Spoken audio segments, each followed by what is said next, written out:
Hello, everyone. Yay. Hello. When you say everyone, we do have to probably wait for people to trickle in a little bit. Oh, I hate the word trickle. I don't know why I said that. But yes. Oh, 3 people are here. Iconic. Ooh. Hello. Exciting. Welcome. It's Rowan. Yeah. It's quite. Oh, this is the first time I've done it, and it's quite strange. Like, you do feel at the start, like, am I just speaking into the void? Yeah, I know. I'm here though. Hello. Yeah, I know, but this could be just like our, chats. Hello. Very exciting. Oh my god, is my dad going to actually walk in at this exact moment? Great and no. Okay, it's fine. Karis is here! Karis, he read the book way before me. Aww. Thank you.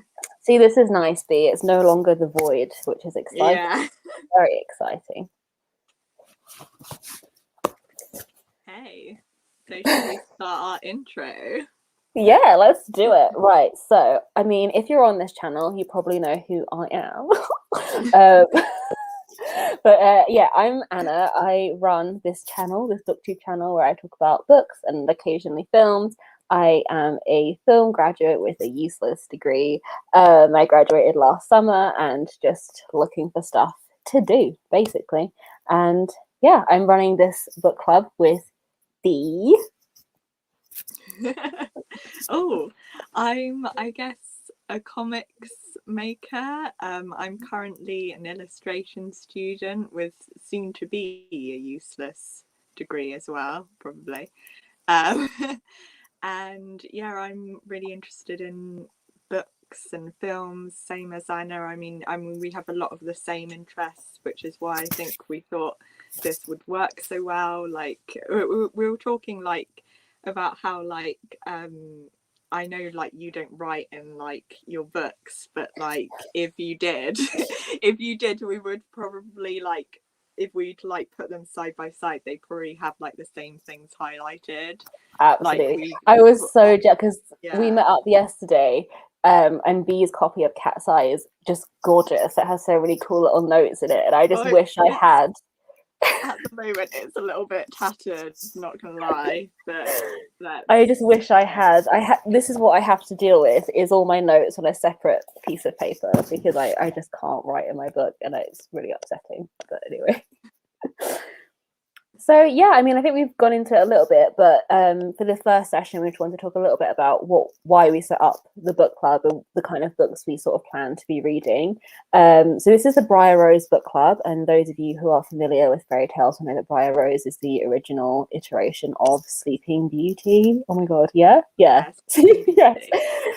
So we're sort of looking to read stories that very much focus on young women, have a different lens on girlhood. So stories that are a little bit different to the norm. So stories that will incorporate magic and folklore and myth and fairy tale. And Cat's Eye is not necessarily a mythic book, but it does deal with the mythic in different ways, which we'll sort of talk about in a bit. And Cat's Eye is a book that is very much focused on the sort of violence of burgeoning girlhood, and is these kind of books that we really would like to highlight and read. We're both very interested in Angela Carter, and I think that's what sort of is driving the book club. But yeah, I don't know if you want to add anything, B. Yeah, I mean, I think you set it out pretty perfectly. Yeah. Yeah, I don't really have. Oh, how many pages of notes? I have 3 A4 pages, Karen. I have quite a lot. And that is okay. That is okay. We're going to obviously delve into some details about the book, but 100% you can read it after this session. And I really recommend that you do, because the language in it is gorgeous. So, yeah. One thing we said that we wanted to do when we we're thinking of setting it up, is for it to be kind of like as inclusive as possible, that we didn't want like people to feel like they had to read it. Like if it's if you don't have time, or if it's not quite your thing, like you know, you can just join for the discussion. Yeah. Yeah. I mean, I think one of the things that we laid out at the very beginning was that we missed very much how things were set up in A-level English, because you just get introduced to these books and you were encouraged to read them on a very sort of detailed level and discuss with the class. And that's something that I really miss since actually leaving school, is that the things that I read, I just sort of absorb them, take them in, and then move on. I don't really take the time to properly think about what are the themes of this book, what is this trying to communicate, why did the author do this? Because this is the thing, like, it takes so long to write a book and put it out into the world. There has to be something more to it than just like, you know.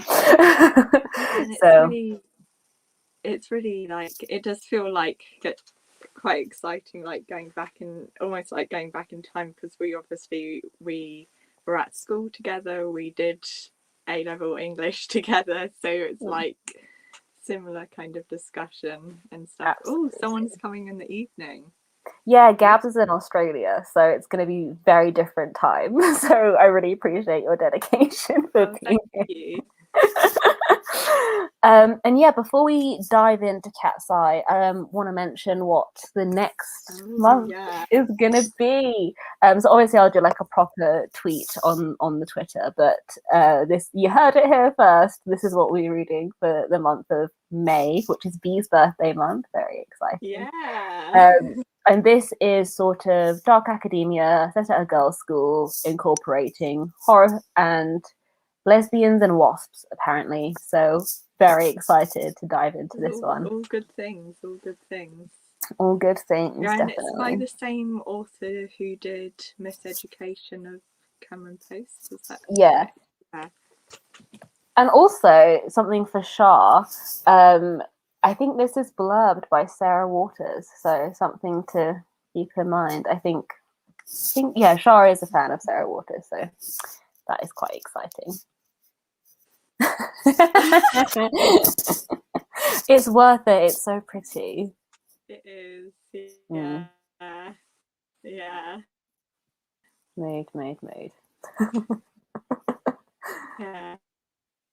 Absolutely, Karis. Literally, I finished Cat's Eye at like the 11th hour, so I got to start early. Yeah, it's like quite a hefty read.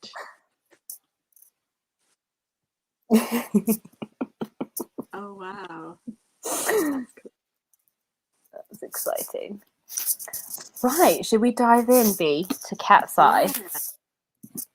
So this book is about Elaine, who, when we meet her, is probably in her 50s. It's not exactly confirmed what age she is, but she is an older woman, and she is coming back to Toronto, her childhood home.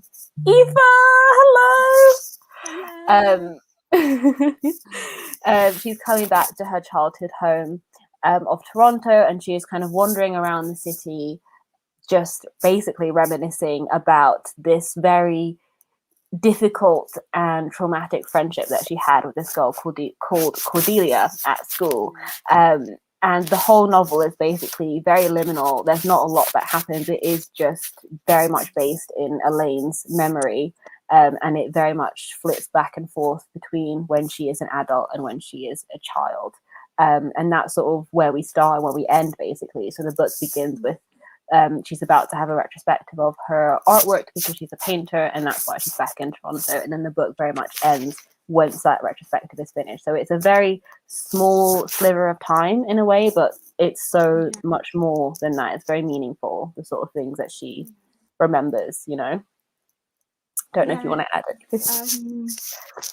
Yeah, and it's also, you know, as well as kind of like reflecting on that kind of friendship with Cordelia that happens from, I think they meet when they're like 8, and then it goes through their kind of teen years, which is kind of when it's most intense as childhood and teens, and then they kind of meet again a bit, you know, later on as adults. But it also goes into how it's kind of, that friendship has impacted her later friendships and, you know, how she feels about other women, and, you know, kind of, yeah, and it's very interesting, and also a bit into her relationship with men as well. I think her kind of affects her romantic relationships as well. Absolutely,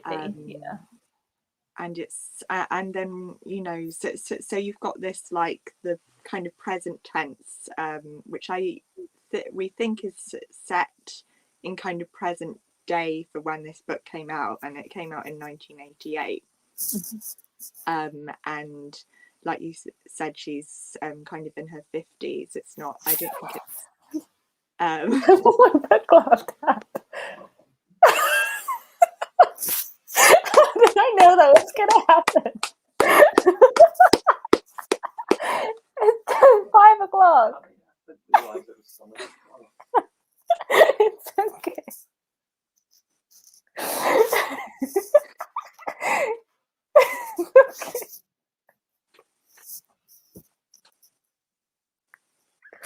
I knew that was, honestly, I knew Gray was going to do that.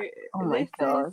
This is what it's like being at, you know, when you're in COVID lockdown. Exactly. In a childhood home. You know, it's almost very relevant. I was, you know, there's a section in Cat's Eye, actually, which obviously I'm jumping around a little bit now, but Elaine is a little bit older and she's in her 20s and she can't really afford to live on her own yet. So she goes back to her parents and she like sets up camp in the basement, and she's like, there's a line in it that's very beautiful, and I'm probably going to butcher it now, where she talks about how like the version of herself that she sees in her mind no longer exists in the same place as the version of her that her parents see. And it's these two different versions that are trying to coexist in the one space, and that's just, you know, very conflicting for her. And I thought, I was like, very relevant for now. And how it kind of, I guess, like feels kind of stunting her growth for her. You know, she feels kind of, oh, you know, I feel that's so typical teenage thought as well as kind of as you're going into adulthood, to be like, oh, they just don't understand me, like, you know, and, you know, my parents, my brother, whoever, like, they know so much about my past, and it's like, are they going to let slip, you know, what I was like before I was cool? Yeah, exactly. But then there's also the flip side of that as well, because there are also parts where she talks about, you know, bringing boys home and her parents are sort of saying embarrassing things, and she feels a lot older than them, like she's the grown-up and that they're the embarrassing children. And it's really interesting, that sort of dynamic, because it shifts and changes so much, and that's obviously comes into play a lot between her and Cordelia. And that's sort of, I guess, the main theme of the book is that friendship. And Bees made a very iconic PowerPoint, which I'm going to add to the stream right now. If you're on Canva app, Annie recommended me to try Canva. I am a Canva whore. I absolutely love Canva. If you're on a phone, RIP, I don't think you'll be able to see this very clearly. But if you're on all right, desktop, we'll read out, like, you know, this is just for if you're someone who likes to kind of read along, or, you know, like if you miss something that you've some nice visual stimulation instead of just our faces, you know. But yeah, I was saying before your dad came in, it's kind of, I guess, like one thing to go in to before we go into kind of like talking about the themes is the kind of just a little bit about the kind of structure. Like we said, it's, you know, present day, you know, 1980s, when she's in her 50s and she's setting up for this art retrospective at this kind of women's art, you know, museum. And I've noticed, I noticed this kind of like midway through, so I couldn't like say for sure, but I think basically it's done in like, the book's done in sections as well as chapters, and I think in each section, the chapter that's in the present, it's just the first chapter of each section. I think so. Yeah. And the sections, which we might go into later, are all named after paintings that she has in the retrospective. Which Karis pointed out to me, which is very helpful. I started realizing, oh yeah, like that's that. Yeah, so yeah, that's I just thought to say that first. But yeah, I guess what drew us to the book was the theme of girlhood, female friendship. So that's probably what we're gonna begin with. That's what we've got on the little schedule. Yeah. But B brought up these very wonderful notes, and she's much smarter than me, and she's doing this for her. Not true. And B's writing about girls' schools for her dissertation, which is iconic, and I love that. So this is sort of feeding into her research as well, which is perfect timing. So B has got all of these wonderful academic, detailed notes for us, and I'm very excited. Yeah, and of course you can see like the picture of Mean Girls, and which, you know, the 2004 film, I want to say. Yes. And I realised that there's a lot of similarities between the kind of especially the earlier start of the book, because Elaine, the main character, she's kind of not been in a proper school or she has been, but not for a very long amounts of time, just small kind of little spurts where she was there for a few months. So she's not really had the school experience, and she's kind of lived this kind of traveler's kind of life with her father, who is it's to do with zoology, Entomologist. Yes. So he looks at kind of insect infestations and Canada. So they move from place to place, and the kind of start of the, you know, the part of the novel that's kind of like going back into the past, because the kind of past bits are all kind of loosely chronological almost. So it kind of starts when she's about 8, and this is the first time she's going to be settling in a proper school. So it's kind of, I guess, a culture shock, and very much like Katie from Mean Girls, who's never been in school, and she's going into school and she doesn't quite know what anything is about, what the rules are, and particularly for Elaine, who just only has a brother, an old brother. She's very interested in girls and kind of having friends who are girls. And I pointed out that you can see on this slide that there's a kind of like anthropological kind of gaze towards the other girls. She's kind of like picking out you know, kind of little things they do, their kind of, you know, customs, and like how figuring out with that how she fits into the world, being a girl herself, and girls are kind of put on a pedestal and kind of thought of as these mythic things, and at the same time the girls also are kind of gazing back at Elaine as some kind of anthropological wonder. There's this quote that I have on screen here, which is one of the, so that where it starts, there's kind of a friendship of 4 different girls. Cordelia actually comes in later. It starts with 3, and with Carol, who's kind of, she's kind of, I guess, like quite, I mean, what would you describe her as? Kind of quite she's sensitive. Really, so sensitive, yeah. And then there's Grace, who's in the year above to Elaine and Carol, and she kind of only plays with them because they're like live nearby.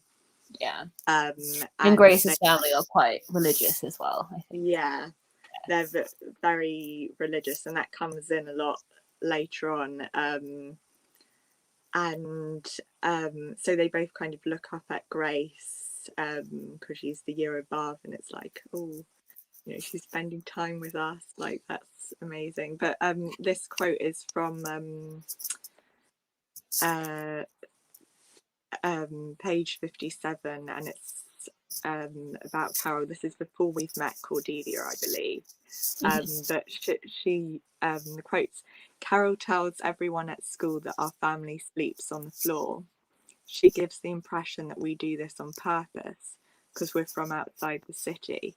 She wants me to be marvelled at. More accurate, she wants herself to be marvelled at for revealing such wonders. It's as if she's reporting on the antics of some primitive tribe, true but incredible. So it's kind of, you know, she's kind of othered, and it's kind of both fascinating to the other girls, but at the same time, you know, it's kind of at the start fascinating to them, and then later on it's kind of, they kind of resent it and just put her down for it. Really. And I like that you've got that link to Mean Girls there, because it really reminds me of that scene. Obviously in Mean Girls she always compares the girls to these creatures, and it's like the watering hole, like the mall is like the watering hole, and then they're all sort of like, it would just be easier if they were in the animal kingdom and could like fight it out physically rather than all of these little mind games that they have to sort of assimilate into, which is really interesting. No, it is really interesting. And it's the same kind of reaction that you get from you know, Regina and the other, you know, plastics and Mean Girls, you know, where they're kind of like, you've never been in a school, shut up, you know, like that kind of like, and then she's like, I didn't say anything. I didn't say anything. And it's, you know, and it's that kind of, I don't know, I guess it's the thing about control as well, because you're kind of bringing someone into this space. You're bringing them in with open arms, and you're kind of therefore you own them because you and I remember, like, I've been the new girl at school for about like 5 times in my life. I've been to 5 different schools, and there was always like a fight to be like, who would be the person that gets to show around the new girl. And it is very intimidating. Like, you walk into this room of people you don't know, and it's like, this is Anna, and then who wants to show her around? And all of these girls are like, oh, and I'm like, I don't know any of you. And it is like, you know, the shiny new toy. And that's what I really like about this sort of dichotomy, is that Elaine, you know, is observing Carol and this brand new world and how she's going to fit into it. But then, you know, Elaine is also this shiny new artifact, and she's something that everyone at school is really interested in as well. Oh, wow. Oh, that's really interesting, because that's going to be like a different perspective. Absolutely. Yeah, that's really interesting. Oh, come back if you can. Charge your phone, Kieran. We want to hear what's your opinions. Also, absolutely, Rowan, you absolutely can. Yes. But yeah, I mean, carry on. Oh, say what you were going to say. Well, I mean, that's sort of what I was just this. Again, we talk a lot about power and the way the power shifts through these 4 girls. I mean, it's mostly Elaine and Cordelia, but it does sort of shift between all girls. And it is this sort of like, one person who is the victim one day might not be the victim the next, and the person who is the person of power one day will not be the person of power the next. And that's really interesting. And that, you know, in that Margaret Atwood clip, I think Rowan sent it to me a while back, the one they did a BBC4 book club about Cat's Eye, and Margaret Atwood is part of that conversation. Really recommend listening to that, because I've only listened to like the first 50 minutes, but already it was incredible. But she talked then about how there were so many books that had a childhood best friend and a villain, and she was like, so many times that person is the same person, and she'd never seen that kind of represented in fiction. And I think that is really interesting.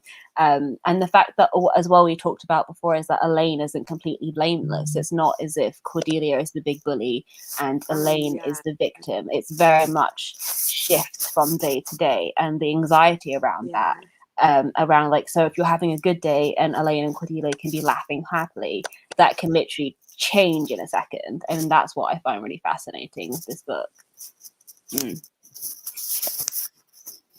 Should I go to the next slide, B? Yeah. Oh, so pretty. Yeah.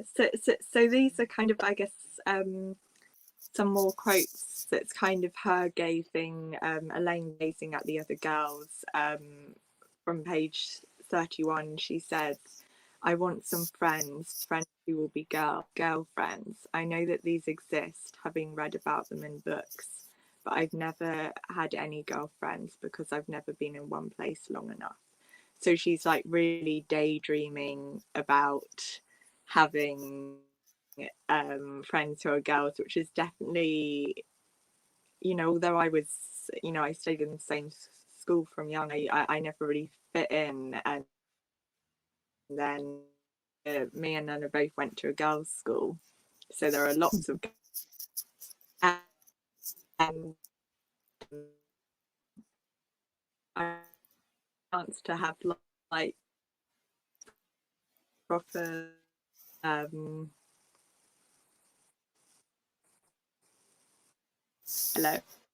hello. Are we having Wi-Fi issues? You went out for it. Did I? Is it me or you? Oh my god, I can hear you. Can you hear me? Can you hear me? Yeah, I can hear you. Okay, I can hear you. I can hear you. I think it went off for like, it went like black for a few seconds. Oh Christ. And then I think like the sound was a bit like out of what do you call it, out of sync. But yeah, no, I was saying I related to that because, I, not that I didn't really have friends who were girls when I was young, but I really kind of idolized that kind of sisterhood, close female friendship, which we see later on as, it's, as much as I guess like things, you see in a lot of kind of popular culture now, like sisterhood, put up there on a kind of pedestal, as much as in many ways that's great, obviously female friendship is great to see, in films, and to see how, amazing it can be, but it also kind of, by putting it up there, it kind of, puts a lot of pressure on women, and, so you see that come in later on. And another quote from page 55, this is when she first goes into the school. "I am left to the girls, real girls at last in the flesh, but I'm not used to girls or familiar with their customs. I feel I'm awkward around them. I don't know what to say. I know the unspoken," my computer just went blank just as I was reading, so helpful. I know the unspoken rules of boys, but with girls I sense I am always on the verge of some unforeseen calamitous blunder. Same, to be honest, even to this day. And and another thing that I kind of linked was from page 57, which is just talking about when she first goes into Carol's house, and particularly her room, and she's like, "I've never seen so many girls' clothes in one place," and it just reminded me of that scene in both the Virgin Suicides film, particularly the scene where Pete, I mean, I assume it's the same. The guy's called the same name as All in the the boys book, are the but same. yeah, exactly. One of the boys is invited to the Lisbon Sisters. Oh, but by the way, this is the Virgin Suicides, the 1999 Sofia Coppola film. For those who don't know, so I get caught up in, because like me and Nana know like love the same thing so much. Yeah, we have such a shorthand with like, oh yeah, aquamarine. Yeah. But yeah, so the scene in the film is, you know, it's basically the same as in the book. Really, is this boys have been invited to have dinner at the Lisbon Sisters' house, which is 5 sisters that are kind of very romanticized in the neighborhood, all kind of very pretty girls of different kind of ages. I think it's like 13 to 17 or something. Yeah. They are. And they're kind of very described in a very kind of monolithic way. The whole story of the Virgin Suicides in both the film and the book is told from the point of view of a group, a collective of boys, of lads. Yes, so it's like when they describe it, you know, are talking about themselves, they're like, oh, we saw that. So it's all like we, and you know, and so this thing when he first goes into the room, it's Peter came back to us with stories of bedrooms filled with crumpled panties, of stuffed animals hugged to death by the passion of the girls, of a crucifix draped with a brazier. Is how yeah, you got it. Of gauzy chambers of canopied beds, and of the effluvia, you got it. of so many young girls becoming women together in the same cramped space. So obviously, you know, the link with the Virgin Suicides, it's slightly, well, I feel like the Virgin Suicides, you know, this will be quick, I'm not going to get too off track here, but I feel like it's misunderstood quite a lot, because obviously a lot of it is about the male gaze, but I think, and in reading Cat's Eye and her kind of gaze on the fellow women, it really made me think that the way they talk is kind of similar, and it is kind of more so, obviously it is about the male gaze, but it's also more so just about the curiosity of the other, and not being, you know, aware of, you know, all these kind of alien kind of customs and stuff, you know, like that. I mean, I've put another quote from the same, I think it's from the same page 57 from Cat's Eye, and it's about Carol telling her what boys at school are in love with her, making me promise not to tell. She asks me which ones are in love with me. I've never thought about this before, but I can see that some sort of answer is expected. So it's kind of, you know, that they talk, you know, the kind of voice is quite similar to, you know, talking about the girls and kind of not being aware, you know, of that kind of side of things. Yeah. And I guess that leads us really neatly into, I mean, I guess what the whole sort of novel plays on is that theme of surveillance and the act of looking. And we talked a lot about this idea of the Panopticon, which comes up in a lot of sort of coming of eye stories of sort of learning by seeing, and the sort of horror of what's to come. And what I love so much about Cat's Eye is when they meet Cordelia, who's obviously horrific in a lot of ways, but then you end up feeling sorry for her in a lot of other ways. But Cordelia has 2 older sisters, and I think this is so central to the sort of identity of the girls, because they see these older sisters going through girlhood, getting their periods first, and you know, growing breasts, their bodies are changing, they're becoming different, and it's like this almost, they are fascinated and also repelled by this act of changing. And there's a really fascinating quote. I'm not sure if you've got it on here, B. I'll scroll. It's on I think it's This one. when that's the start of I put it with the kind of, I did like some slides on, I think it's a page that says page 107 to 9. 107 to 9.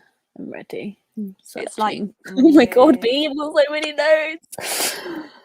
Oh, there we go. I also did it because it's semi-relevant to like a subject I'm doing at uni. So yeah. So there's this.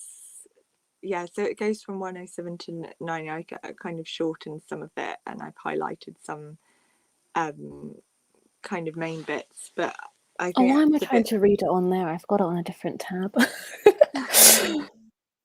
The bit that you're talking about, I think, you know, our the bit where it's like breasts fascinate Cordelia and fill her with scorn. Both of her older sisters have them by now. Purdy and Miri sit in their room with their twin beds and spring muslin flounces, filing their nails, laughing softly, or they heat brown wax in little pots in the kitchen and take it upstairs to spread on their legs. They look in the mirrors, making sad faces. I look like Haggis McBaggis. It's the curse. Their waste baskets smell of decaying flowers. They tell Cordelia that there are some things she's too young to understand. And then they tell these things to her anyway. Cordelia, her voice lowered, her eyes big, passes on the truth. The curse is when blood comes out between your legs. We don't believe her. She produces evidence, a sanitary pad, filched from Purdy's wastebasket. On it is a brown crust like dried gravy. And then a bit, I'm skipping a bit, but now these bodies are revealed in their true upsetting light, alien and bizarre, hairy, squashy, monstrous. We hang around outside the room where Purdy and Miri are peeling the wax off their legs while they utter yelps of pain, trying to see through the keyhole, giggling. They embarrass us, although we don't know why. They know they're being laughed at and come to the door to shoo us away. They smile a little ominously, as if they know what's in store for us. Just wait and see, they say. This frightens us. Whatever has happened to them, bulging them, softening them, causing them to walk rather than run, as if there's some invisible leash around their necks, holding them in check. Whatever it is, it may happen to us too. And then later, which me and Anna found really interesting, is there's this quote at the end saying, we can't ask our mothers. It's hard to imagine them without clothes, to think of them as having bodies at all under their dresses. There's a great deal they don't say. Between us and them is a gulf, an abyss that goes down and down. We know they will not welcome our grubby little questions. So instead, a long whisper runs among us, from child to child, gathering horror. That's just, when I Miss read Atwood. I just, it's just so, like, it just describes that time so well. And yeah, you know, I kind of related it, I guess, like to, you know, I mean, there's throughout the whole novel, there's constant kind of symbols and motifs of like death and decay, and also things like conservation, you know, trying to preservation, trying to preserve youth and preserve you know, all that stuff, and I kind of, I guess, related it to kind of like the idea of objection, which is from I don't know if it actually, I think it did actually originate from Julia Kristeva's 1982 Powers of Horror. It's like a academic book, but it's constantly quoted, especially talking about kind of horror films and stuff. And there's a really good pop psychoanalyst called Mary Wild that me and Anna are super into. Anna, you know, told me about her, and you know, I've since been obsessed. And she broke it down really well. The objection is like a breakdown in the distinction between the self subject and the other object. So it's kind of, and one of the examples she gives is the corpse is abject. It used to be subject, and it's on the way to becoming an object, but not quite. It's in between, in the liminal state. It's a breakdown in the distinction between those two states, and that's disturbing to us. And I think that it appears so, that idea appears so much in this novel that it's hard to not kind of talk about that, because there's these two kind of running themes of the kind of liminal state of girlhood, teenagehood, and, you know, getting your first period, being like, what's happening to my body, you know, what are all these changes, what is sex, what does it mean, like what at one point Cordelia describes the penis as like a carrot, and they're like, but what from a carrot into us, like what? Yeah, right. But then there's also the very similar kind of, in a similar vein, like there's the kind of idea of objection, and the kind of liminal space of being middle-aged and menopausal. So it's a kind of, you know, and they're both kind of very linked, because at that point obviously there's also you know, for, you know, people who have periods, they lose their period, you know, they, you know, go through all sorts of physical changes, and kind of, you know, she talks a lot about kind of, we're on, you know, the verge of like there's a quote where she's like, oh, we've reached, on page 6 to 7, we've both reached that borderline, and she's talking about her and Cordelia in the present tense when she's in her 50s, and she hasn't seen Cordelia for years, but she's kind of imagining what Cordelia would be like, and she's saying, oh, we've both reached that borderline age, that buffer zone, which it can still believe such tricks such as makeup and stuff will work to you know, show you as kind of younger, and there's also I love that line where she talks about how she's not ready to let go of vanity, which I think is really interesting, because she obviously recognizes it as some sort of trivial thing, and she's sort of disgusted by it, but she indulges in it but still. It's also, I mean, and that comes up a lot later in the book when she goes to a kind of women's group. Yeah. And she's like there's a wonderful line where she's like, I'm trying to remember if I've actually ever had an orgasm with a man. And she's like, I you know, like, have I, like, oh my gosh. And I love that she's also like, should I, to, you know, sort of authenticate me more as a woman, should I be like a lesbian? Should I stop shaving my legs? You know, will that make me more of a woman, more of a feminist, you know? Yeah, and they, you know, there's a kind of they're kind of disturbed by, you know, I think they call them like nukes, like nuclear family. Women that have settled down. Women who settled down with men and kind of, I guess, portrayed the sisterhood. I mean, that's what we mean by, you know, so some things about sisterhood can be, you know, just held up too high on a pedestal.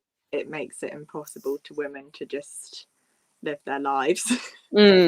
Yeah, I mean, I think a lot of this, what, you know, Elaine's obsession with aging really starts in her childhood. I mean, looking to your mothers and also your teachers. I mean, we picked out this one section with these bloomers. So there's this thing that goes around the school where somebody's seen the teacher's bloomers, her underwear, and they're horrific, and it goes around and everyone's giggling about it, and you can just viscerally hear that as well when you're reading, like, oh my god, like, I hate that, you know, being in the playground and hearing all these whispers and you're like, what is going on?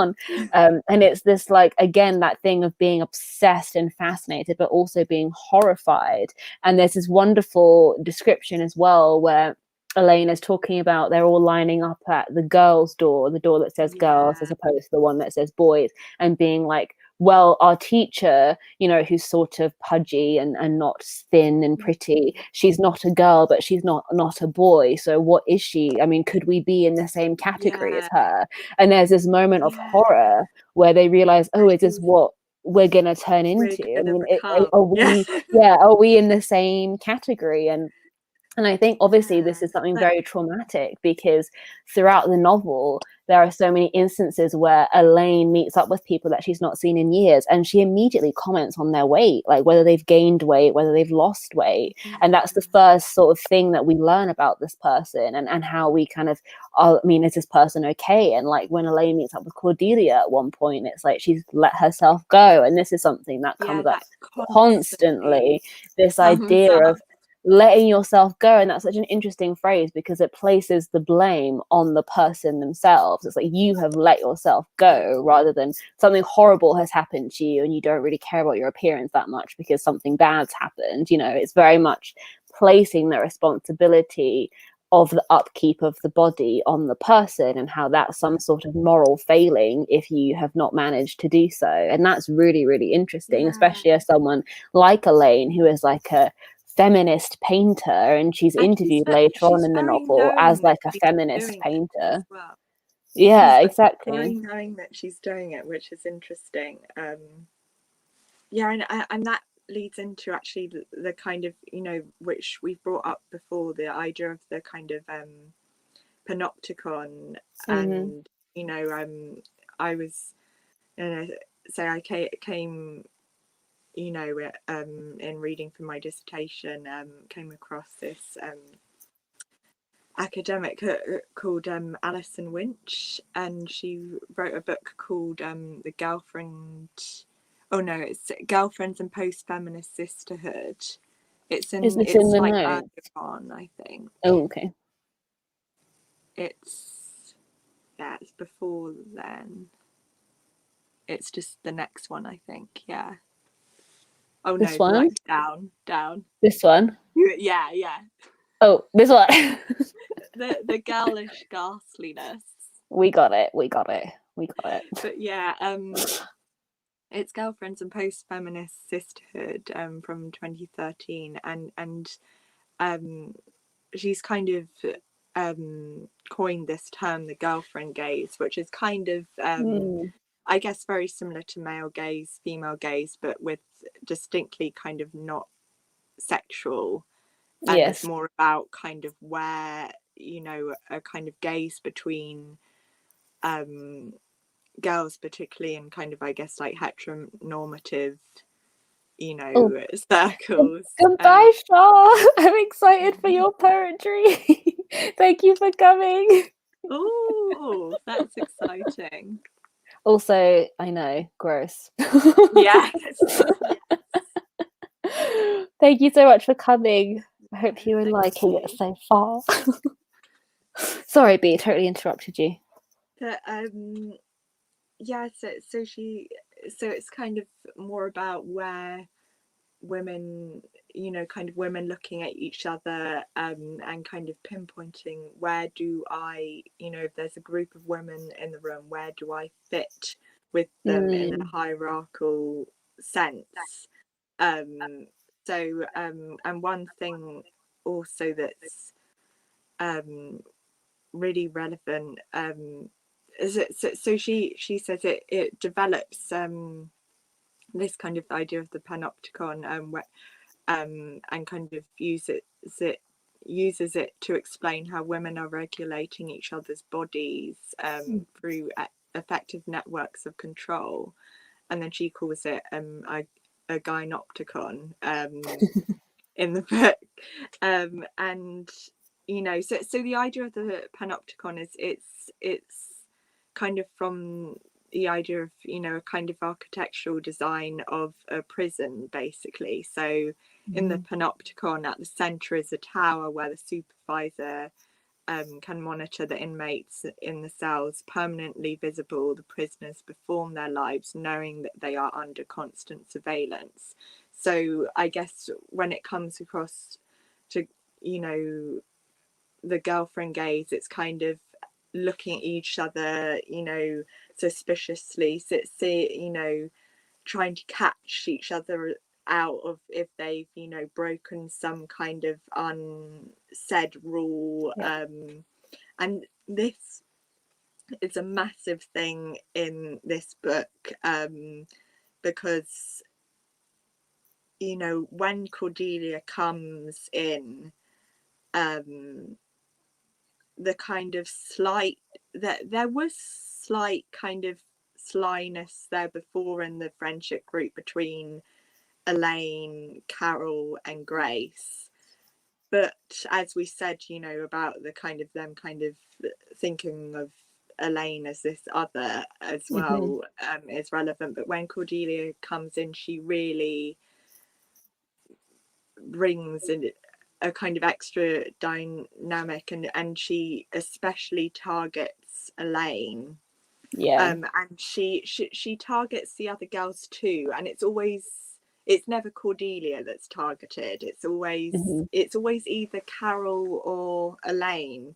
I don't think it's even Grace that much. No, either. because Grace is older, so Grace I guess there's that level of respect there as well. She's in the same year as Grace, and she knows that prior to Cordelia coming, Grace was kind of the one to get onto her side. For instance, there's quickly before I go on to the other quote, there's this quote saying when Elaine is invited to go with Grace to Sunday school, and she says, "Oh, I'll have Grace all to myself on Sunday mornings without Carol or Cordelia. Grace is still the desirable one, the one we all want." So the emphasis is on still. So it changes to Cordelia. Absolutely. And Cordelia sets up the others to basically, she starts doing all these kind of mean things, and then eventually it's super focused on Elaine, and she gets Carol, who's in Elaine's year, to spy on her at school, because obviously the others are in separate classrooms, and she gets Grace to spy on her when they're at Sunday school together, because obviously the other two aren't there. And there's this quote from page 148, which is this is at Sunday school, and they're watching in the dark something on a projector. In the darkness I see a gleam of light to the side. It's not a candle, it's light reflected back off Grace's glasses from the light on the wall. She knows the words by heart. She doesn't have to look at the screen. She's watching me. So it's like, that kind of idea of the kind of permanent surveillance is just, it's so, and later on, she talks about Carol, and I think it's when she, the teacher kind of comes up to her and says, "Oh, your handwriting's worsened." And she's like, Elaine's like, "Oh no," and then the quotes, like, this is from page 150, "Everything she says, everything I do is heard and seen by Carol and will be reported later." So it's like this constant kind of just making, her just feel like she's never safe. She can never be herself. She's always being looked at. Bye, Carrots. But yeah, I mean, I think I talked to you about this yesterday because we planned ahead. But I find that so interesting of the idea of being observed, and it really reminded me of Eighth Grade, which is a film by Bo Burnham, which I wrote about extensively in my dissertation, because so much of that being observed now is just more constant because of social media. And it's young people at this sort of age that Elaine and Cordelia are in the book, 12, 13, having to create a visual brand, create a profile online. And so if there's bullying going on at school, if there is some sort of social politics, which obviously we know does go on at school, it's now 24/7 because you go home and it's then online. And that's the thing. There's a scene in Eighth Grade where Kayla, the main character in that film, goes up to these two girls at school and they just sort of rebuff her. She tries to say something to them, tries to talk to them. They're just like not really interested in what she's saying. And it's very awkward and you're sat there cringing. And then later on, she's on Instagram posting selfies. They're not getting any likes. She's commenting on other people's photos and they're not replying or like commenting on her photos. And it's like there are now so many more vessels for observation to be observed, but then to also like be shut down, be excluded, there's no break with it now. And I find that so terrifying. It's like, at least before, in like, the time of Cat's Eye, if you were being bullied at school, you could get some reprieve at home. And there are sections where, Elaine is at home with her brother and it's just a lot more simple. Like their family life is a lot more simple. And that's sort of the only escape that she gets, and later on in the book, when the bullying and the games get a bit more severe, she starts making excuses not to hang out with the girls by saying that she has family obligations. She has to help her mum clean because that is her safe haven. Whereas now that's no longer the case, and if you were to sort of make those excuses, you would still see on social media later all the fun that your friends were having without you. And it is just not as clear cut as that, now. And I find that really terrifying, that this idea of surveillance is now just so normalized in our lives now. This idea of having to be constantly observed, which is, I realize, is quite meta. I'm saying that as we're on a bloody live stream. Like, observe us, listen to us.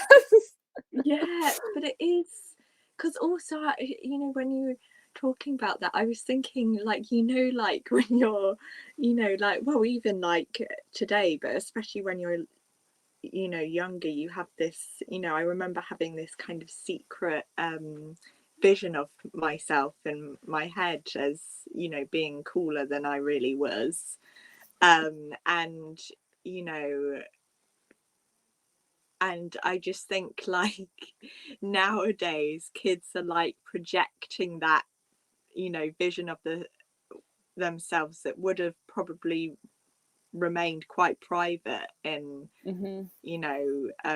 our youth, because although we grew up with social media to an extent, it wasn't like super young as it is now. But now that it will be like available to see all on their social media, like that kind of projection of their secret kind of, I mean, you see it in the film Eighth Grade when she's on her YouTube channel and it's like she's like Gucci, and it's like, and that's just preserved. Never does that in real life, like it's like yeah. Gosh, I find that so interesting. Yeah, just this idea of cultivating a brand. I mean, that's what it is. It's not a person, it's a brand, because it's so far detached from who you actually are in real life, But yeah, to an extent that does happen in Cat's Eye. Even without the advent of social media, it is this idea of presenting it's a performance, and that's what we get so much with Cordelia, is this performance. And that's interesting as well, actually, because she does start to have an interest in acting, and there's a very funny part where she has a very minor role in this sort of amateur production of Macbeth, and she messes it up because she's sort of helping with the props, and they have this cabbage that's meant to be the head of Duncan at the very end of the play. Spoilers for Macbeth if you haven't read it. But basically, Cordelia noticed that this cabbage is rotting, so she replaces it with a fresh one. So then on opening night, Macbeth or whatever, whoever, I don't know, it's not Macbeth, I think it is, I don't know, whatever. I said spoilers and I don't even know what the ending is. Anyway, right, so the cabbage gets flung across the stage, and because it's a fresh cabbage, it bounces and they all laugh, and it's not a serious moment the way it's supposed to be, because the cabbage was supposed to have been a bit rotten, so it smushed, not bounced on impact. And Cordelia is obviously traumatized by this, you know. She's absolutely distraught that she cocked it up, and then, you know, she's sort of been boasting about it to Elaine as well, being like, oh, you know, real actors don't even call it Macbeth because it's cursed. And then Elaine's like, but didn't you just say it? And then Cordelia's like, oh yeah. It's just, that moment to me was so visceral. It's this performance of trying to be so much more than you are, and then when you get caught out, it's just so embarrassing. Like, it's so embarrassing. And that's what I loved about it. And obviously, you know, bringing in the sort of acting element does sort of hammer that point home, that it is all performance and none of it is bloody real, is it, you know? But so embarrassing. Just thinking of all, like, things, you know. You know, a lot of the time in the text also, like, it's, Elaine, you know, the narrator describes, you know, Cordelia did this like Purdy, her older sister, you know, like, you know, someone else. Yeah, and it's all kind of, like you say, it's all a performance. Absolutely. I mean, that's the thing as well. I mean, we talked a little bit about sort of the power shifts, and that sort of comes into, again, when we're talking about performances, that Elaine has these moments where she acts out and she is quote unquote stronger than Cordelia, and the sort of energy shift. I mean, I think you've probably got a slide for it. The next slide. The next slide. There we go. Yeah. The power shifts. And I just find that so interesting, because so often, you know, it's like, you know, Margaret Atwood was saying in that BBC thing, it's either best friend or villain, and it's like so much those are the same thing. And Elaine also assumes the title of bully at times. And there's that bit, isn't it, when she says, I have a denser, more malevolent little triumph to finger. Energy has passed between us and I am stronger. And she's aware of that in the moment, and she relishes that. And there are moments and times when Elaine isn't the one being picked on, and it's Carol's turn, but Carol can't take it as much, so it doesn't happen as often. But she relishes that. She relishes that chance to put somebody else down, because thank God it's not her for once. And I think, I mean, it takes a lot of courage for her to sort of be aware of that, and it's not something that I expected going in necessarily, but makes it a lot more real, because when I think back to my girlhood, there are definitely things that I was ashamed of doing or saying, and thinking, oh God, how could I have said that or thought about it in this way? How could I have not have seen that from someone else's perspective and realized that I was the one in the wrong, you know? And what's interesting as well is that in that BBC4 discussion, Margaret Atwood says that she had lots of people readily come up to her and write to her and saying that they saw themselves so much in Elaine, and only 2 people said that they saw themselves in Cordelia. And that, I think, is so telling, because it just doesn't add up. Yeah, it doesn't make any sense. Like, how does that even, well, it's not possible. And just the readiness to admit that you were complicit in some way to what happened is just, I think it takes a lot of strength, and a lot of years as well, because obviously Elaine is telling the story through the lens of someone who's older, so she's had a lot of time to think about it, and, you know, these are probably thoughts have been going on in her subconscious for a long time, and then she finally is able to sort of see it for what it was and see her part in it as well. Because she, you know, I and in that same the BBC thing, she says, Margaret Atwood says, which is so, like, I so remember this, you know, at school, when they're like, you know, the main person in the clique is, you know, all of a sudden the person who was number 1 on Wednesday, the others would have gotten together behind her back and decided they're going to demote her. So it's like, I mean, I think I've said this to you recently, but I remember that feeling of literally just missing a day of school was like the worst thing ever, because I would come in and then there would be so many like inside jokes or like funny things that happened that I'd missed. And it was almost like people would hold that over you and not explain it to you because you weren't there and you just won't get it. And it's just like you feel like the rug has been pulled out under you. You've missed a whole day of stuff that has happened and you're suddenly not in the know and you can't join in with the conversations and you are again othered because you weren't present. And I just remember that so clearly. And then, you know, the next time it's someone else's turn and they're not there, you're going to participate in that because you're now the one in the know and you're going to be like, oh, well, I can't tell you what happened because you weren't here. And because you're still resentful from the time they did it to you. So it's kind of like you're giving it back. Yeah. You don't see yourself as the villain because it's already only giving back to what was given to you. Yeah. And I find it quite scary that Elaine doesn't really grow out of this cruelty in a sense. Like there's that kind of shocking bit where Susie has her sort of botched abortion and Elaine has to take her to the hospital. So this is someone that she sort of shared a partner with. So there's this art teacher, Joseph, and he's having an affair with Susie, one of his students, and then also Elaine, one of his students. But what's interesting about that is kind of art school for it's like mid like over 18. It's not with it's like early to mid 20s, like when they were like 14. Yeah, no, it's like early to mid 20s. And then what's interesting about that as well is that, you know, Susie was having the affair with the teacher first and Elaine was very snooty about it, saying that it was just a little love affair and that she was leading him on and he didn't really love her and all of this. She was very judgmental and she made fun of the fact that she called him by his first name. And then, like, the next chapter begins and Elaine's referring to him by his first name and you're like, honey, what's happening? You just said. And it's that sort of thing of like, well, it's you know, something to be judged if it's happening to her, but when it's me, it's like, you know, sort of like a pick-me girl, you know. And she very much, so when Susie has her sort of botched abortion, Elaine is the one that she calls. And when Elaine is in the ambulance with her, she says it serves her right. And I'm like, what a horrible thing to say, you asshole, you know? It's dreadful.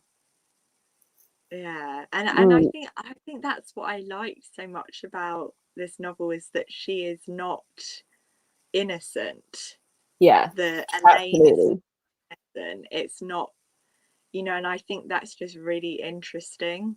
And also she's saying to Susie, it serves you right, but I'm like, you've done the exact same thing. So if this happened to you, you wouldn't say, oh, it served me right for having an affair with this man. You'd be like, oh, woe is me, you know, this is a horrific thing to go through, you know. And I like that idea of sort of not, I mean, I don't like it. I think it's quite horrific, but that idea that the cruelty lives on into adulthood and then therefore you pass it on. It's a generational thing.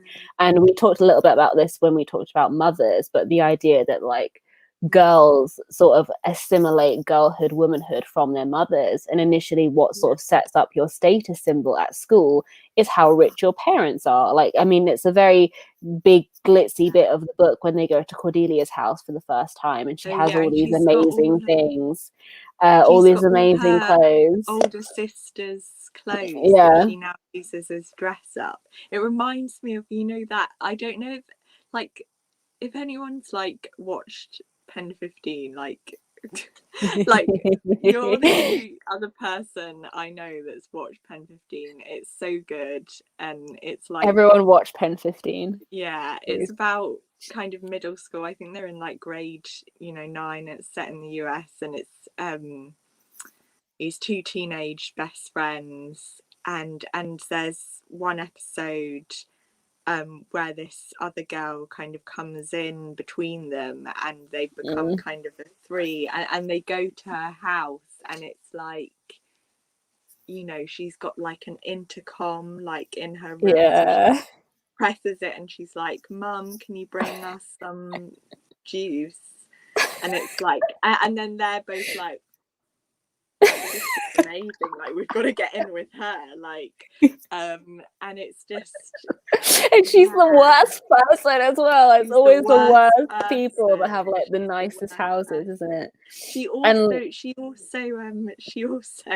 they have those class, you know, what are they called, those class kind of award things where you say, oh, the funniest person in class. Oh, superlatives. Yeah, they have them, and you know, Maya and Anna, who are the two main best friends, write down them, of course, and then the other girl, I've forgotten her name actually. irrelevant. But yeah, she gets everyone to write in all three of their names. So there are three best friends. This is going for the best friend award, and she gets everyone to do it by giving them sweets. So she basically pays them off. Oh my God. And it's like, oh, it's like so like. Oh, it's just whereas at our school we got voted best homance and they wouldn't give it to us because they thought we were lesbians, but that's a whole other a whole other barrel of trauma, isn't it? Yeah. That was, there was some God. In retrospect, and then I think there was some kind of anti-gay stuff that we weren't quite aware of, because, you know, our friendship has always been platonic, and we didn't realize that other people, you know, we were too innocent to realize that other people thought there was something romantic or sexual going on there. And you know, we've realized in retrospect some things that teachers said to us that were, you know, them obviously thinking that we were, you know, we went on a New York trip and we were in the same room, and that they obviously thought we were maybe doing stuff in the room. But we realised, later on it becomes quite clear. I know, that was awful. But yeah, no, it links back because it is that sort of, it's generational, because then when Elaine has daughters of her own, which is really interesting, she's suspicious of them, she's almost scared of them, and she's like, I'm worried I'll be afraid of my children.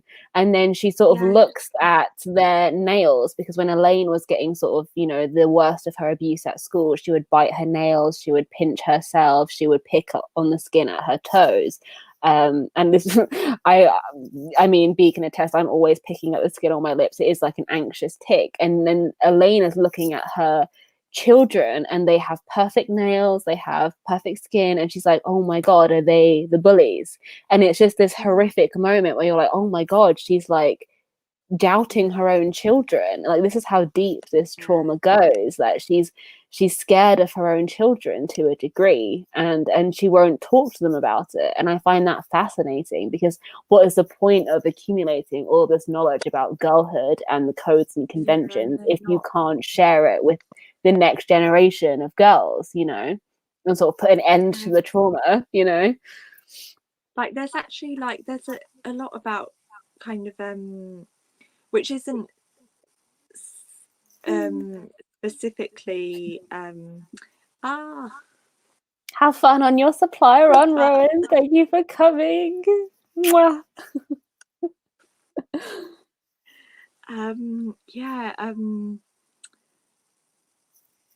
There's kind of this, what was I saying? Like, there's this quote, like, where she says, which is mostly talking about her kind of anxiety about friendships, and also kind of just the bad parts of her life that she isn't sure she wants to share with her children. There's stuff with depression and stuff going on, mental health things that, and she says, she says, when they were little, I felt I had to protect them from certain things about myself, the fear, the messier parts of marriages, the days of nothing. I didn't want to pass anything on to them. Anything of mine they would be better off without. And so yeah, which is really interesting, because there's also parts where she's, you know, looking at her mother, and her mother's had a miscarriage, and she can't, this is Elaine, and she, you know, she comes back from hospital, and she's just so, they're just so confused. You know, why is she weaker? Why's this happened? And it's kind of very interesting that she then later on do the kind of same thing her mother did, is not share that what's going on.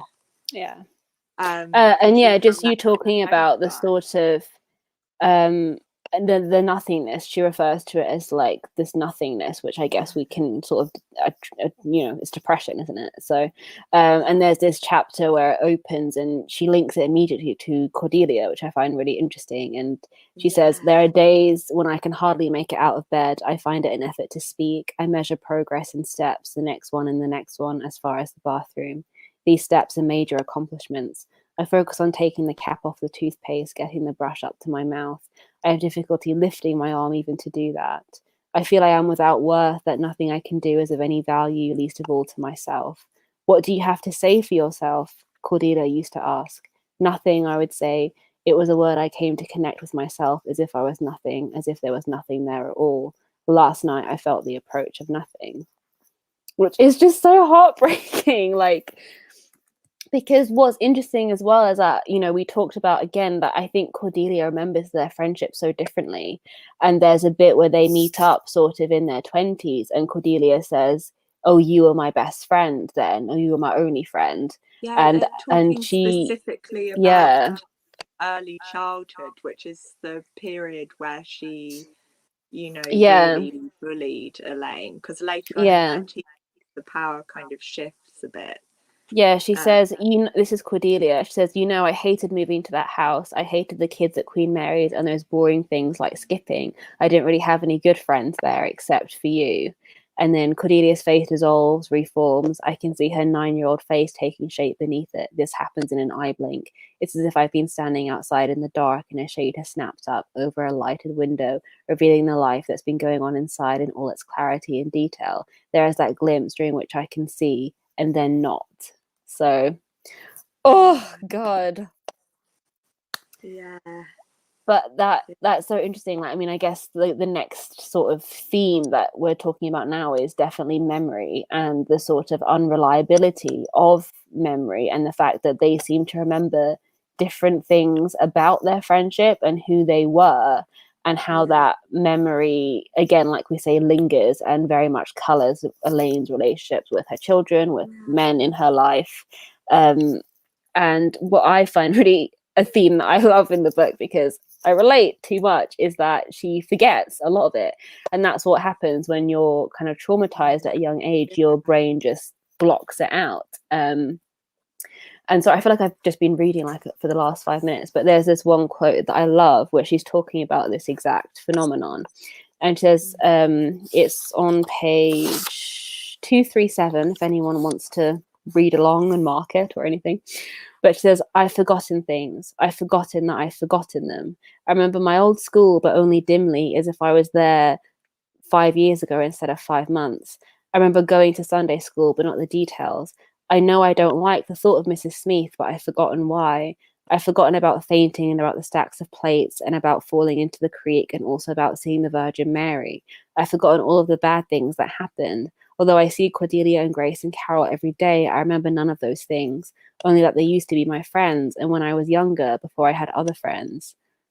There's something to do with them, something like a sentence in tiny dry paint on a page, flattened out like the dates of ancient battles. Their names are like names in a footnote, or names written in spidery brown ink in the front of Bibles. There is no emotion attached to these names. They're like names of distant cousins, people who live far away, people I hardly know. Time is missing. Nobody mentions anything about this missing time except my mother. Once in a while, she says, "That bad time you had," and I am puzzled. What is she talking about? I find these references to bad times vaguely threatening, vaguely insulting. I am not the sort of girl who has bad times. I have good times only. There I am in the 6th grade class picture, smiling broadly, happy as a clam, is what my mother says for happy. I am happy as a clam, hard-shelled, firmly closed.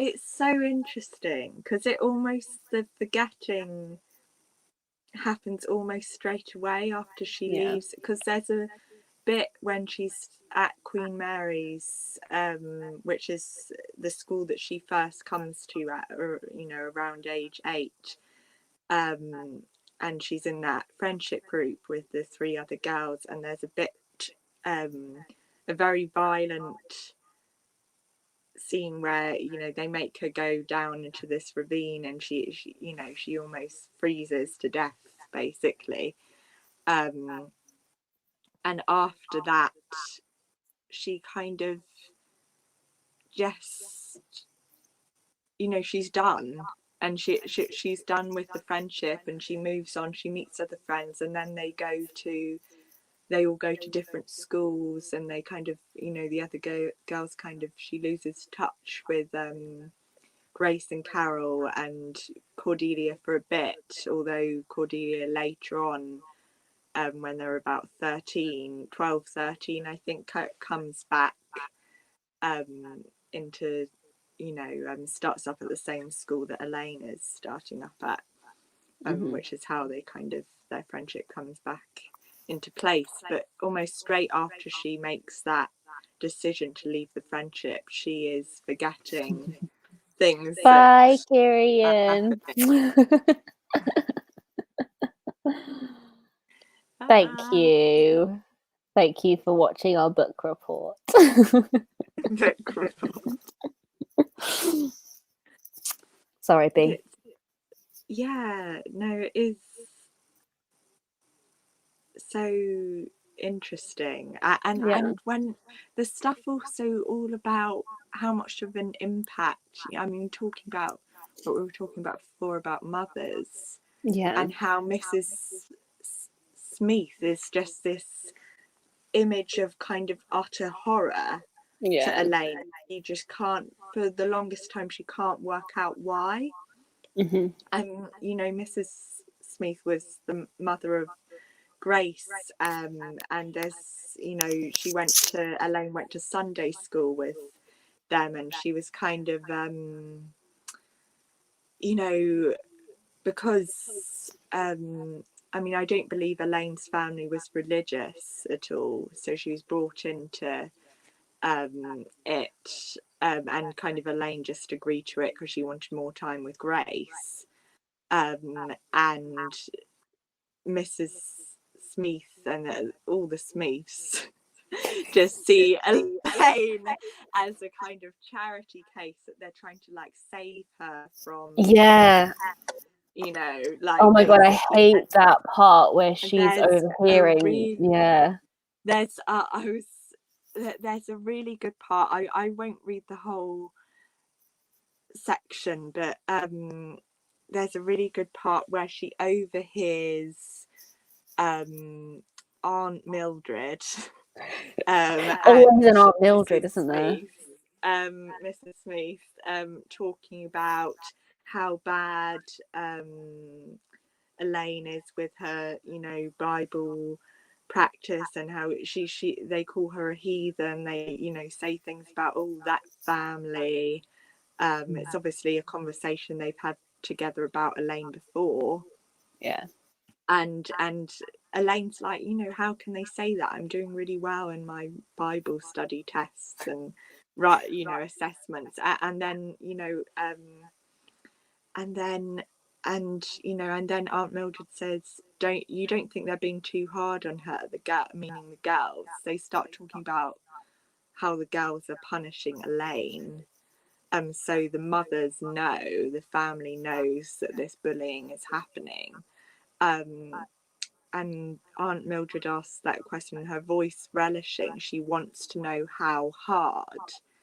And then Mrs. Smith says it's God's punishment, it serves her right. And there's this lovely, heartbreaking bit of narration from Elaine, where she says, a hot wave moves through my body. This wave is shame, which I have felt before, but is also hatred, which I have not in this pure form. It's hatred with a particular shape, the weed in my chest, white stemmed and fat, like the stalk of a burdock, with its rank leaves and little green burrs, growing into the cactus earth beside the path down to the bridge. A heavy, thick hate. Oh my gosh, I keep saying things wrong. A heavy, thick hatred. I stand there frozen with hate. What I hate is not Grace or even Cordelia. I can't go as far as that. I hate Mrs. Smith because what I thought was a secret, something going on among girls, among children, is not one. It has been discussed before and tolerated. Mrs. Smith has known and approved. She has done nothing to stop it. She thinks it serves me right. And then later on, Mrs. Smith realizes that Elaine is listening in on the conversation, and they don't stop.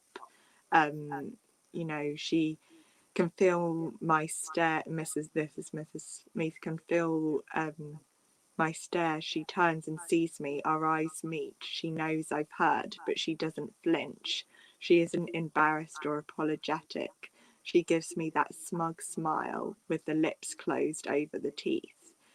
So it's just that Horrific. is heartbreaking, and that says so much about the whole situation between the four girls.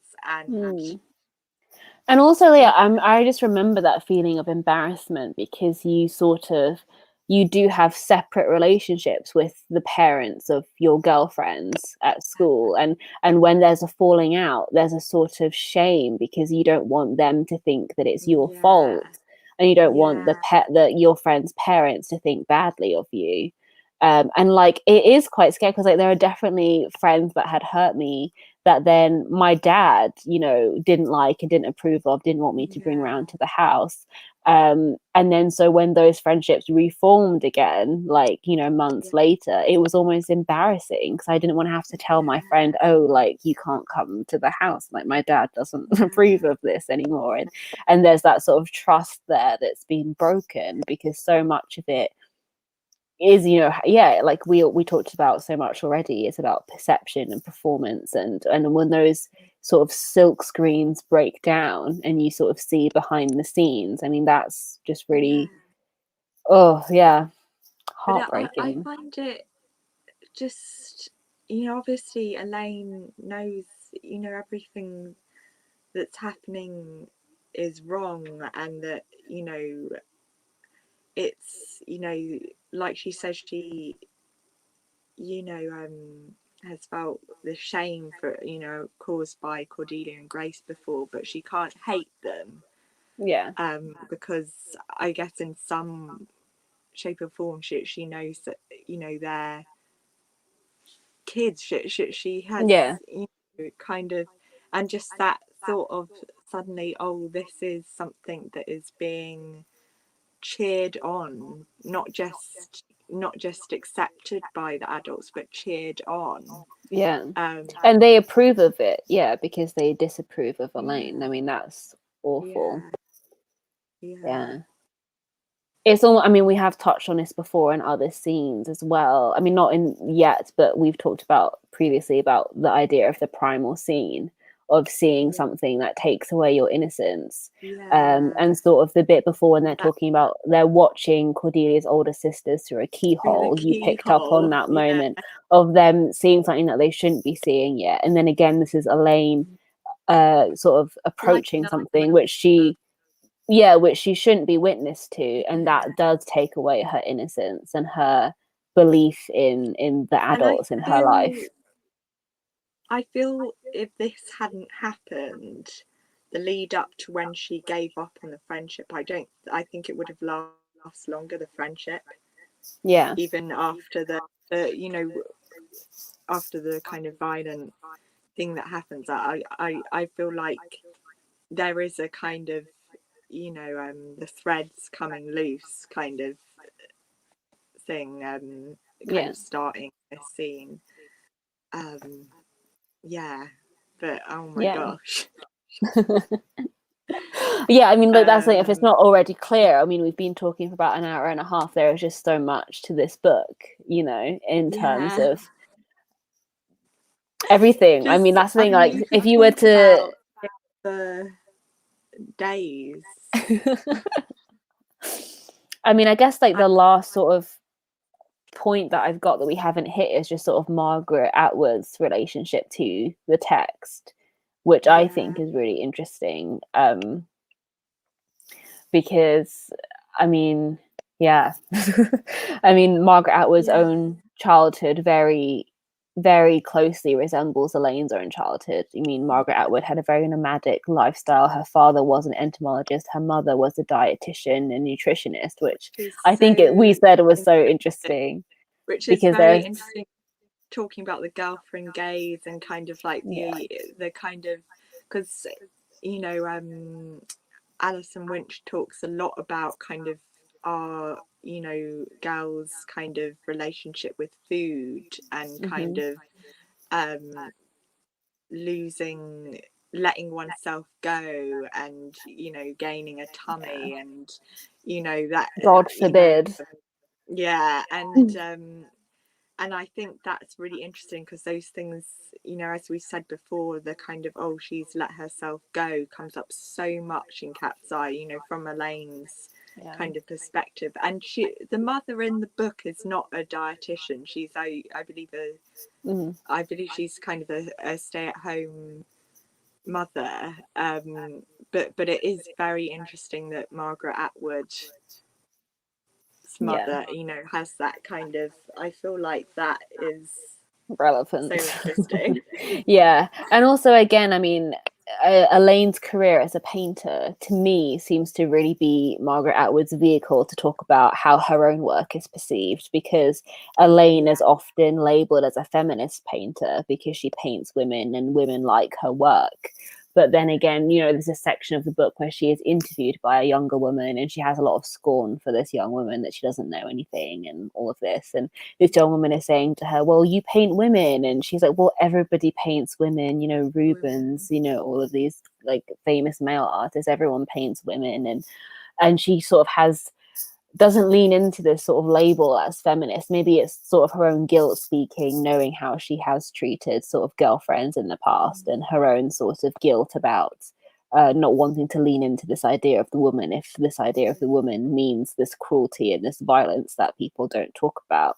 And what I find really interesting as well is that Margaret Atwood is often heralded as this feminist author. And what's really interesting is in that BBC book club, they asked a really stupid question. The man was like, how do you reconcile being a feminist with writing these really violent, hateful girls? And then Margaret Atwood was like, well, women are human and they can be all sort of things, not just sugar and spice. They can be violent and vengeful too. And then I just write women as they're human, and that's sort of the only way you can be a feminist. And I think she also does sort of rail against that very sort of limited definition of like, you're a feminist, therefore you love women and you celebrate women all the time.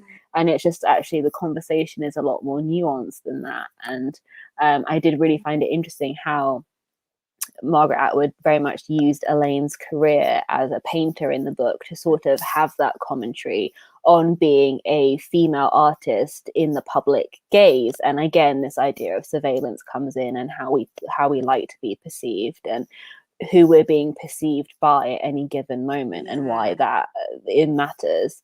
And there was a question again in that book club discussion, the BBC4 discussion, where they said, oh, did you ever consider making Elaine a different type of artist, like a musician or a writer. Yeah. And Margaret Atwood was saying, oh, you know, of course she must have considered it, but she wanted to be like a painter in one of her lost lives. And so that's sort of Yeah. what came to the fore. So I think it does feel like it could have almost been like an interchangeable job. And she very much could have written Elaine as a writer and then had that very sort of autobiographical link there to Elaine, which I find really interesting.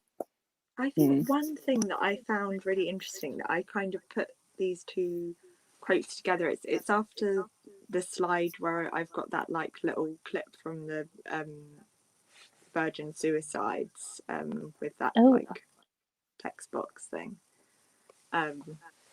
Where are we looking? Like at the beginning. It's like at the near beginning. the Mean Girls, yeah. Oh, near the Mean Girls. So yeah, is it this? That one, Yeah. Yeah.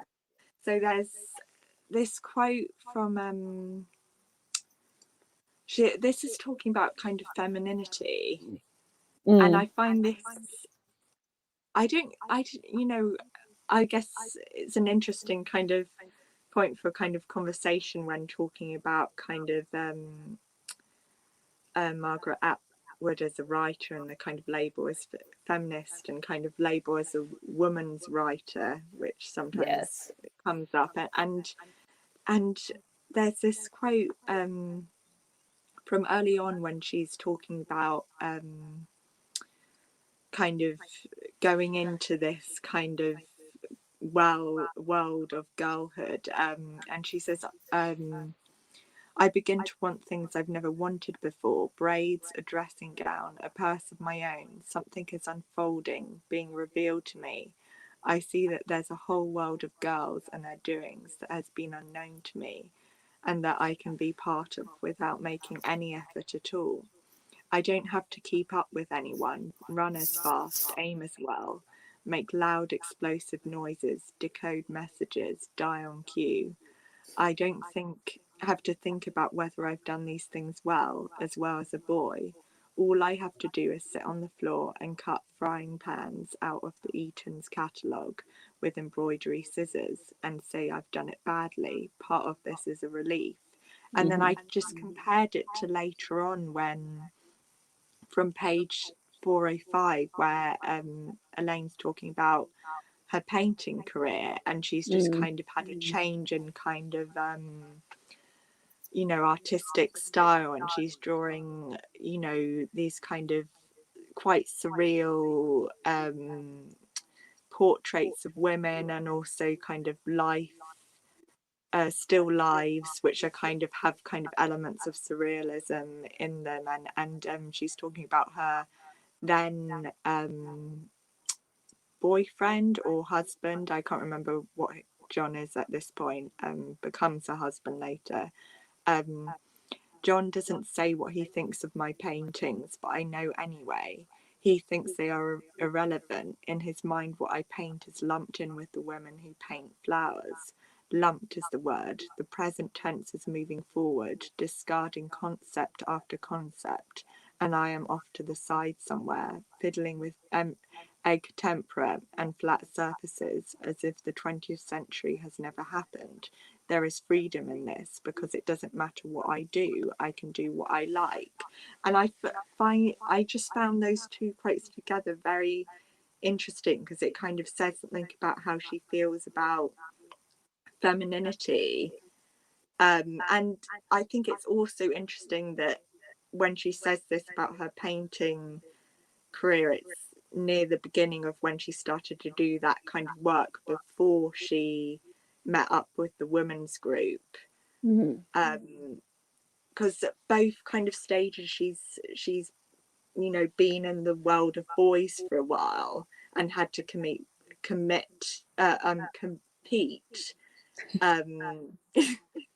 had to compete with boys or men as, you know, a girl or a woman, where there's kind of this kind of sexism in the air of both, you know, I mean, at the start of her art school kind of experience, it's mostly boys, and, you know, mostly you know, the women are thought of as kind of dead weight kind of, and both the time where she's kind of in girlhood, and she's only been with her brother, who's kind of, she's always just been an honorary boy with, she puts at some point, you know, she then sees femininity as this thing that's a kind of escape from having to compete with the male, kind of with the patriarchy, you know, like with the kind of unfair advantages because of men. if you dismiss me, at least I don't have to worry about what you think, because I you already know. And then it's interesting because both of those are kind of first thoughts, and both times later on femininity ends up for her quite suffocating. So in the girlhood, it, you know, with the friendship, it becomes suffocating, and then later on, you know, with her artistic career, she feels very out of place with the feminist artists. So it's kind of, it's just, I just find her kind of, I guess, like discussion of femininity as this thing that's kind of, you know, is both kind of an escape and also, you know, a trap. It's like, so it's, and I find that interesting, you know, when we're relating to, you know, as we're talking about Margaret Atwood talking about herself, you know, being called a feminist writer. You know, I think, you know, these kind of things in the novel say a lot about kind of her idea of femininity, and the kind of, you know, how it's not one-sided, you know. Yeah, I just thought that was interesting. No, I mean, we could talk about this book for ages, which I think we've forever, which I think we've sort of demonstrated. I mean, there's just so much here. I mean, what I'm interested in, we've sort of neglected the chat a little bit, so I'm going to go back in time a little bit, back to what Kieran said, which is obviously sort of different to the way we viewed the novel. And he said that he thinks Elaine is just the most passive person I've ever encountered. It's as if she's waiting for the book to happen. And when it does happen, she is, in the words of Pink, too cool for school. Too school for cool, sorry. I'm not even sure if Kieran's still here. We have rambled on for a while. And also, yes, I have been banging on about this for years, wanting Bea to have a channel. She doesn't currently, but I don't currently. I mean, technically I do, but I'm not gonna say I do because it's like the cringiest thing from like 5 years ago. We can but hope. I uploaded like 2 videos, and they were both about how I read my comics and how I was like about scheduling how I read them and keep up to date. It was like the most boring. Like, why talk about like scheduling?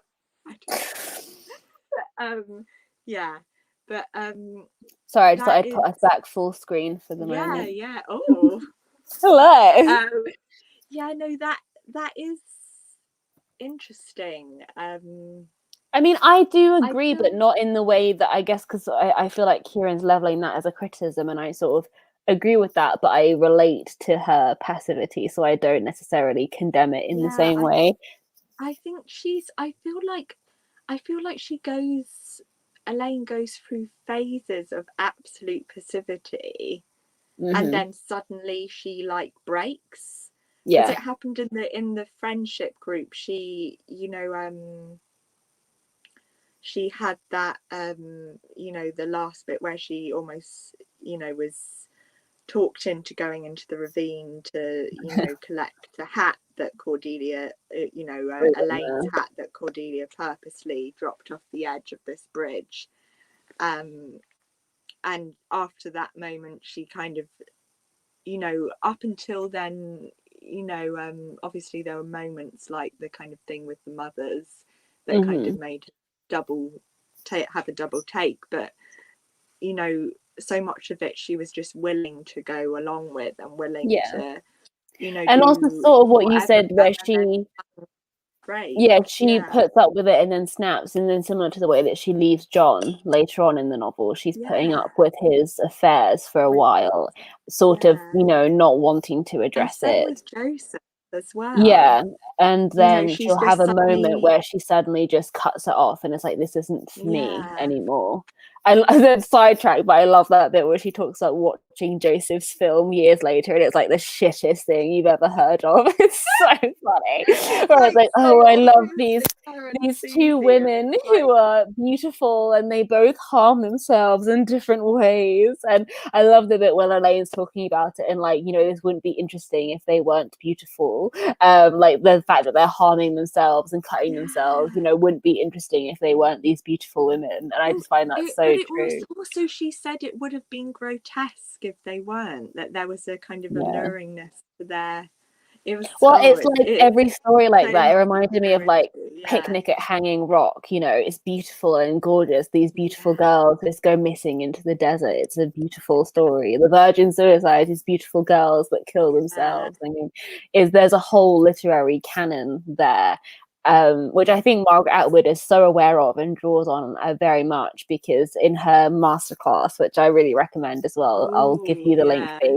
She talks a lot about your main toolkit as a writer is literary canon, like knowing what has gone before, what has oh, worked, yeah, what hasn't worked, what the structure of those stories are, what sort of story you want to tell, and how it's been done before, because that's your jumping off point. And she talks about fairy tales and Greek myths and these old sort of archaic ancient versions of stories, and how they don't really differ from the stories we tell now.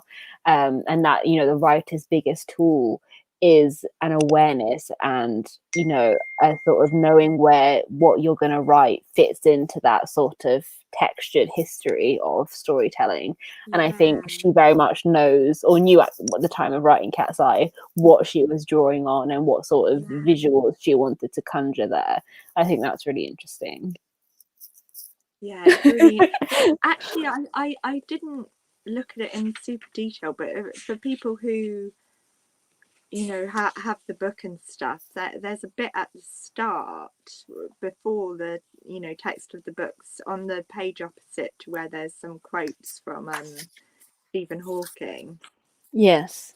She says the works of art that like influenced her Mm. writing, and talking about the kind of her art career, and and I guess maybe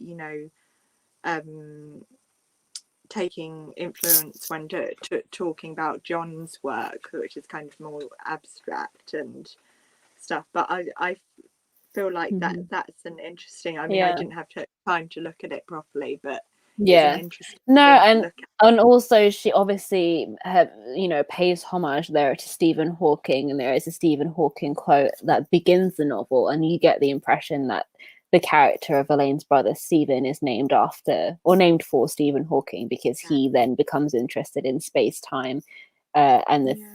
theory around that. And that's, I And guess, one thing Stephen, we haven't really touched on, is that there are yeah, large not, sections of the novel that do sort of delve into the theory of space. And I'm not going to lie, I do gloss yeah, over a little bit because I just don't get it. I don't have a sciencey yeah, brain. But I did look up Spark Notes, praise be Spark Notes, about why have this element of the novel. It is very different. Obviously so much of it is about girlhood, and then you have this sudden contrast of like space time and all this jargon around that. And what Spark Notes had to say was that basically Elaine, it's all about space and time, and about space and time being sort of linked, obviously. And the intro to the novel sets you up for that, where Stephen talks about looking through time as like a dense swimming pool and not as a line, and you don't know what will come to the surface at any given point. And so basically Elaine as an adult is time traveling back to those memories as a child, and the fact that there is this element of space-time in the novel. It does sort of link into Elaine's own experiences of being catapulted suddenly back into those back moments with to the, Cordelia when she is older. and there's so much of a kind of ghostly presence of Cordelia. One thing that was, which I feel like I should say, you know, is that in that BBC interview with Margaret Atwood, Margaret Atwood is asked what she thinks, where she thinks Cordelia is, and what's happened to her, and she straight away, like, dead fat, says, "I think Cordelia is dead." And obviously that's never confirmed in the text, and Margaret Atwood says it very much in a way that's like, as a reader I would suppose that she'd be dead, and she says it, and she thinks of Cordelia now as on another plane of existence, and she's kind of this ghostly presence that just haunts Elaine throughout all the kind of chapters that are in the present day, and she's going through Toronto, and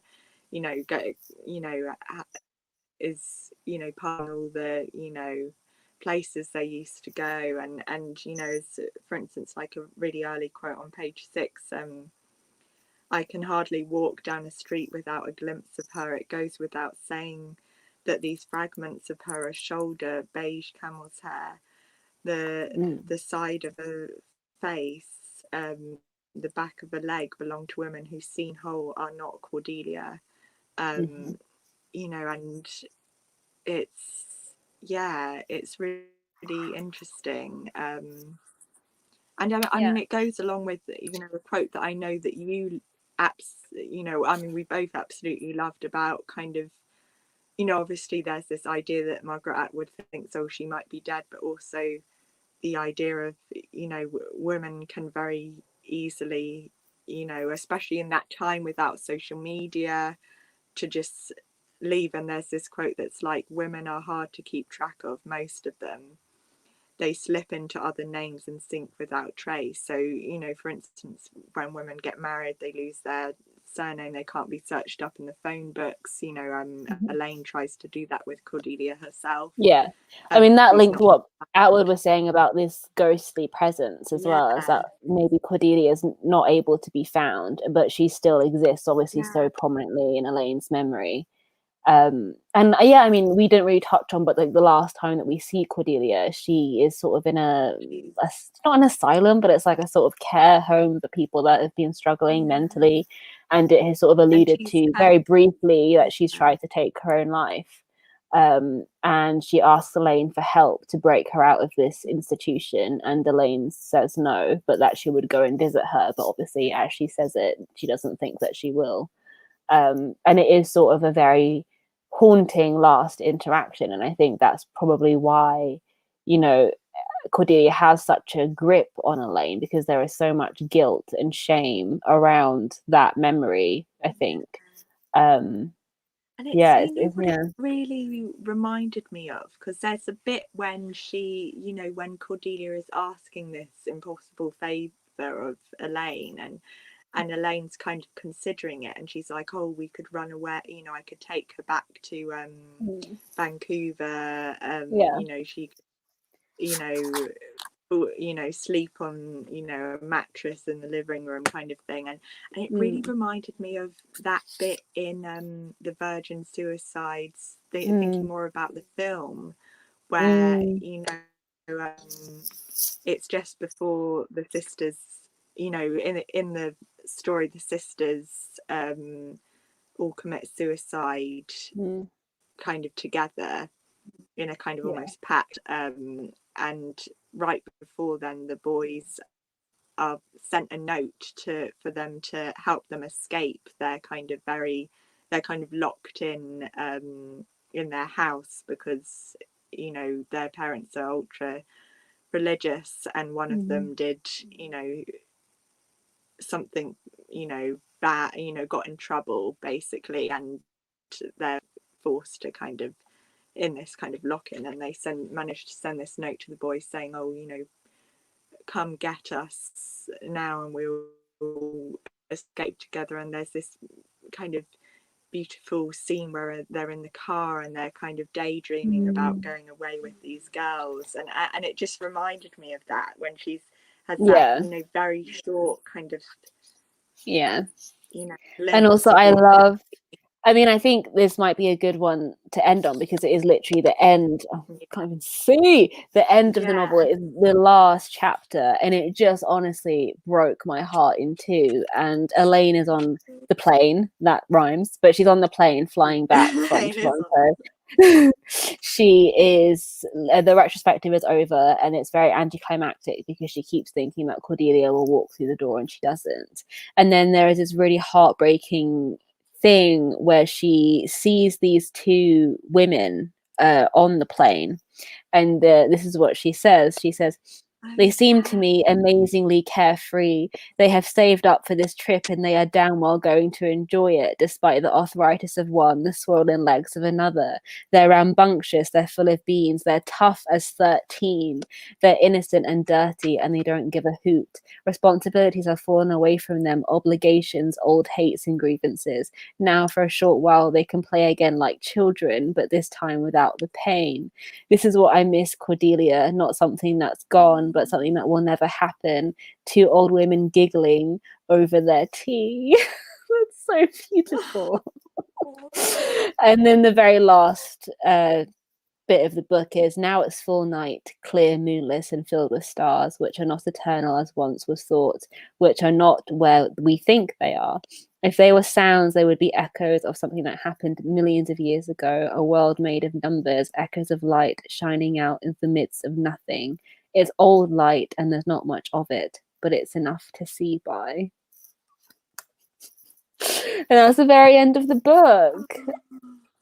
And that And I very, love that image is just that so... goes well, it goes so well with, you know, what you were saying, you know, her use of that kind of physics, you know, in the novel, and that, you know, all what her brother Stephen was talking about, you know, kind of time and how the stars, you know, aren't, you know, they're not as they are, you know, what we see of the stars aren't what they are currently. It's, you know, Yeah, and they always say, don't they, whenever you go to a planetarium, that like when you look up into the sky, you're looking to the past because it takes yeah, light years for the light of stars to reach you. So the stars that you're seeing aren't even there anymore.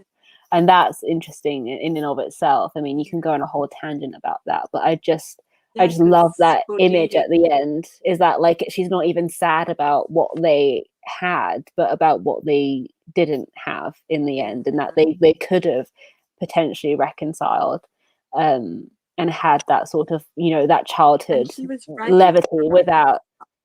Yeah, yeah, they could have had that ready sort of childhood ease, but without the trauma this time, because now they know what they're doing, you know. Oh.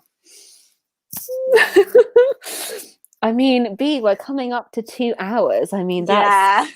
a lot. So maybe I think that's a nice note to end on. I mean, to briefly sum up, we've talked about girlhood, the Panopticon, social media, surveillance, death, decay, liminality, mothers, power shifts, memory, trauma, Atwood's methodology, and a little bit of quantum physics at the end, but not in detail because I have no idea what that is.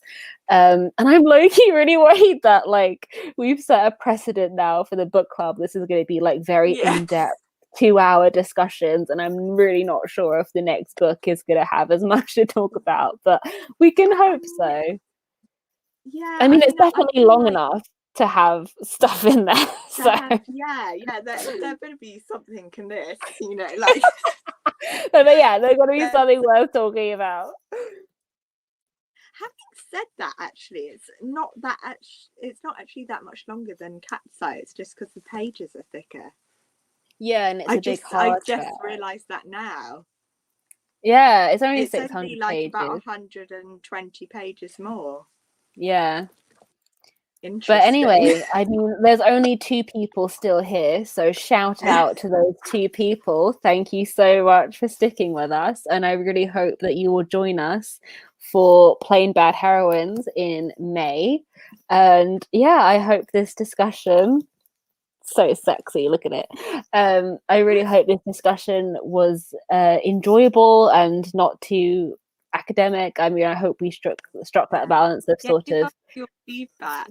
feedback, definitely, please, Yeah. in the chat or in the comments or whatever. I'm sure people are tired. We've got on a lot, so I'll sort of I'll filter through, ask for some feedback. But I really enjoyed Cat's Eye, obviously, and I really enjoyed this discussion, and very happy that it was the first book, actually, because I feel like it really set the tone for what we're interested in and the type of books that we're going to be looking at. So yeah, I mean, is there any sort of closing thoughts you want to say? I mean, I think you've closed that very well with the end quote as well. And yeah, I mean, the only thing to say really is thank you for coming, those people who came, and also for anyone who maybe is watching it on, you know, after it's live. Yeah.